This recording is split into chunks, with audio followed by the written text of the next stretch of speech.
नमस्कार श्रोते हो.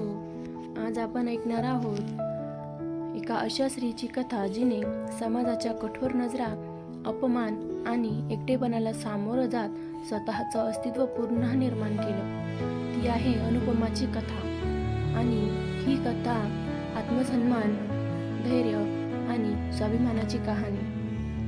अनुपमा नावासारखीच अनुपम, अतिशय सुंदर, बुद्धिमान आणि विश्वासू मुलगी. ती एका नाटकात काम करते आणि तिच्या अभिनयाने सगळ्यांना मंत्रमुग्ध करते. तिच्या आयुष्यात प्रेम येतं, आनंद, शिक्षित, देखणा, डॉक्टर, सुसंस्कृत घरातील मुलगा. दोघांचं लग्न होतं आणि अनुपमाला वाटतं तिचं आयुष्य परिपूर्ण झालं आहे. लग्नानंतर काही दिवस सगळं सुरळीत असतं, पण आयुष्य नेहमी गोड नसतं. एक दिवस अनुपमाला तिच्या पायावर एक छोटासा पांढरा डाग दिसतो. ती सुरुवातीला त्याकडे दुर्लक्ष करते, पण तो डाग वाढत जातो.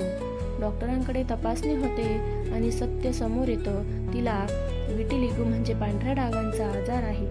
हा आजार संसर्गजन्य नसतो, तो कोणाच्या चुकीमुळे होत नसतो, पण समाजाला हे समजायला तयार नसतो. आनंद हा परदेशात असतो.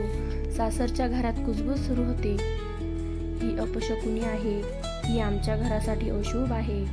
तेव्हा अनुपमा एकटी पडते. अनुपमा नवऱ्याला पत्र लिहिते.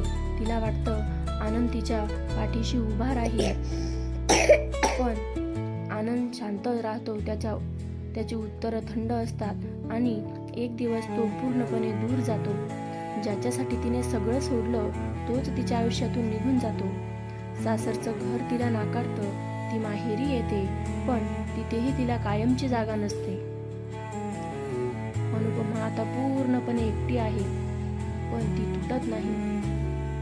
ती ठरवते, मी माझं आयुष्य कोणाच्या दयेवर जगणार नाही. ती शिक्षण पूर्ण करण्याचा निर्णय घेते. ती नोकरी शोधते, स्वतःच्या कष्टावर उभी राहते.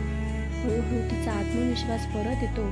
लोक तिच्या ज्ञानाला, तिच्या कामाला ओळखू लागतात. तिच्या चेहऱ्यावरचे डाग दिसतात, पण तिच्या डोळ्यातलं तेज त्याहून अधिक उजळ असतं. ती स्वतःला सिद्ध करते. सौंदर्य म्हणजे केवळ त्वचा नाही, सौंदर्य म्हणजे विचार, कष्ट आणि स्वाभिमान. काही वर्षांनी आनंद पुन्हा तिच्या आयुष्यात येतो. तो पश्चाताप करतो. तो म्हणतो, मी चूक केली, पण आता परिस्थिती बदललेली असते. अनुपमा आता ती जुनी अवलंबून असलेली मुलगी नाही, ती स्वावलंबी आहे. तिला स्वतःची किंमत माहिती आहे.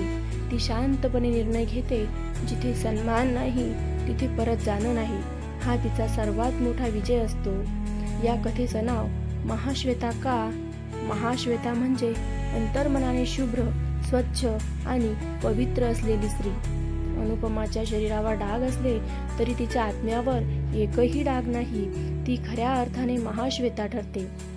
एकूणच कथेचा संदेश म्हणजे ही कथा आपल्याला बाह्य सौंदर्य क्षणभंगूर असतं हे शिकवते. शिक्षण आणि आत्मसन्मान आयुष्यभर साथ देतात. स्त्रीने स्वतःची किंमत कधीही कमी समजू नये. समाज बदलण्यासाठी आधी स्वतः मजबूत होणं गरजेचं असतं. प्रिय श्रोते हो, अनुपमाची कथा कदाचित आपल्याला एखाद्या ओळखीच्या व्यक्तीची आठवण करून देईल, किंवा कदाचित आपल्याच आयुष्यातल्या एखाद्या संघर्षाची आठवण होईल. पण एक गोष्ट नक्की, डाग त्वचेवर असले तरी चालतील, पण मनावर नसावे. कारण स्वतःवर विश्वास ठेवा, कारण खरी सुंदरता आत्मविश्वासात असते. आजचा हा प्रवास इथेच थांबवूया.